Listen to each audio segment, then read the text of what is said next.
is March 27. What God most desires. I've been thinking about our lives in relationship to God. Often we don't want to be too far away from Him, but neither do we want to get close that He can easily get to us. A comfort zone is okay. After all, it's good to be on the side of God, but just don't get too carried away with this business of religion.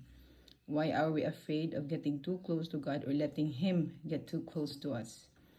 There are three clusters of fear that keep us on the spiritual beltway, neither too close nor too far away. The one, fear. You can never really please God, so why try? A lot of folks, especially those who have had parents whose expectations were difficult to meet, they think they can never be good enough or spiritual enough for God to receive them and fully love them. Fear 2, you will lose control of your life if you allow God to get close to you. The issue of who is in charge keeps a lot of people on a spiritual beltway.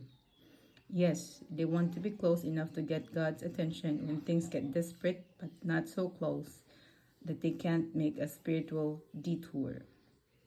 3, you will be asked to do something you don't like and to stop doing something you like, but God dislikes. Yes, that's true.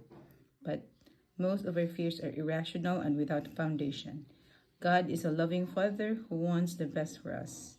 When you don't understand who God is and how compelling is His desire to have fellowship with you, you quickly abandon the beltway of our comfort and strive to move forward the presence of the Almighty. And the scripture is found in Matthew 14:25.